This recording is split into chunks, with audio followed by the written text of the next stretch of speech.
বাইরে পড়ছিল ঝমঝমিয়ে বৃষ্টি। পার্থকে সকালেই বলেছিলাম যে আমাকে লোটে মাছ এনে দিও।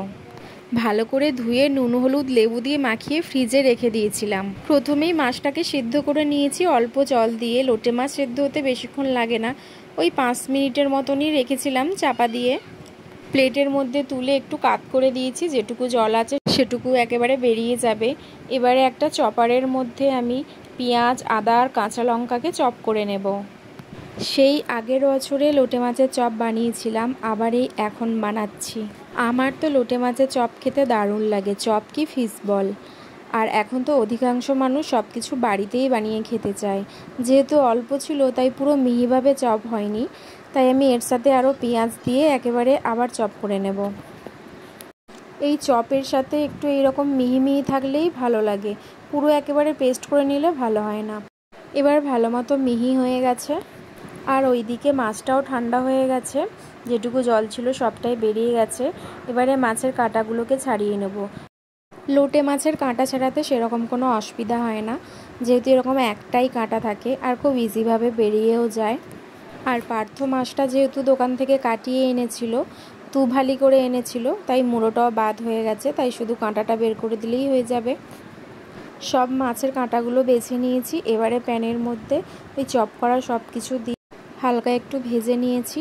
এবারে একে একে সব মশলাগুলো অ্যাড করে দেব। রেগুলার রান্নার যা মশলা সেগুলোই, হলুদ গুঁড়ো, লঙ্কা গুঁড়ো, কাশ্মীরি লঙ্কা দিয়েছি অল্প, আর ধনে গুঁড়ো, জিরে গুঁড়ো, আর দেব গরম মশলা। পরিমাণ মতো নুন দিয়ে দেব, আর দেব সামান্য অল্প একটু জল, নলে মশলাগুলো আবার লেগে যাবে। আর এখন মাম্মামও বেশ এইসব জিনিস খেতে ভালোই পছন্দ করে।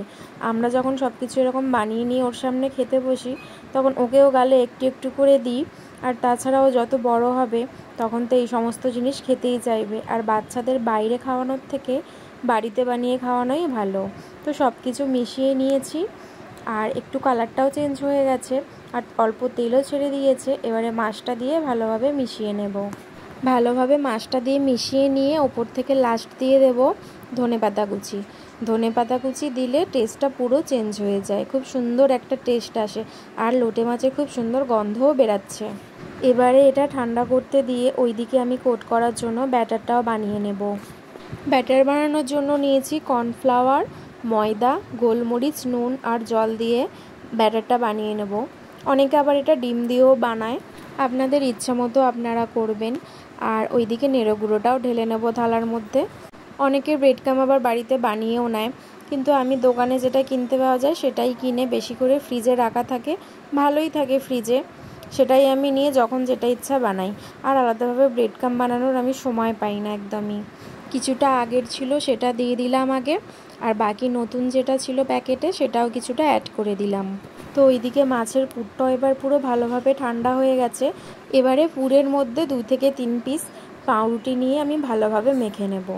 আলু দিয়ে মাখলে অতটা টেস্ট হয় না, ব্রেডটা দিয়ে মাখলেই খুব সুন্দর টেস্ট আসে, আর চপটাও খুব সুন্দরভাবে হাতে ভালোভাবে মুঠো করা যায়। আপনারা কারা কারা লোটে মাছের চপ খেতে ভালোবাসেন, আর কারা কারা বাড়িতে এভাবে বানিয়ে খেয়েছেন, আমাকে কিন্তু কমেন্ট করে জানাবেন। আর যারা এখনও বানাননি তারা একবার এই রেসিপিটা ট্রাই করে দেখতে পারেন, দারুণ লাগে কিন্তু খেতে। অনেকে তো আবার লোটে মাছ খায়, কিন্তু আবার লোটে মাছকে শুকনো করে যে শুটকি মাছ হয় সেটা আবার খেতে চায় না। আমি কিন্তু দুটোই খাই, আমার তো দারুণ লাগে। তো ভালোভাবে মাখিয়ে নিয়েছি। এবার এক এক করে সব চপগুলো বানিয়ে নেব। যে যেরকম ইচ্ছা বানায়, কেউ ফিশ বলের মতো গোল গোল করে বানায়, কেউ আবার ভেজিটেবিলের মতো করে। আমি এগুলো ভেজিটেবিল চপের মতোই ছোটো ছোটো করে বানাচ্ছি, আর কয়েকটার মতো ফিশ বল করব। অনেকে আবার এগুলো লম্বা লম্বা করে ফিশ ফিঙ্গারের মতোও বানায়। তো তাড়াতাড়ি করে সব বানিয়ে নিই আর ডবল কোট করে নিই। সন্ধেবেলা থেকে যেদিনকে 6টা থেকে আমি বানাতে শুরু করি সেদিনই আমি বানাতে পারি, না হলে অন্য সময় আমার টাইম একদমই হয় না। কারণ মেয়েকে না ধরলে তো আমি কিছুই বানাতে পারবো না, আর এই সবগুলো করতে তো অনেকই টাইম লাগে না। বিশেষ করে এই ডবল কোট করা বা কাটলেট বানালে এগুলোতে একটু ধৈর্য ধরে ভালোভাবেই করতে হয়।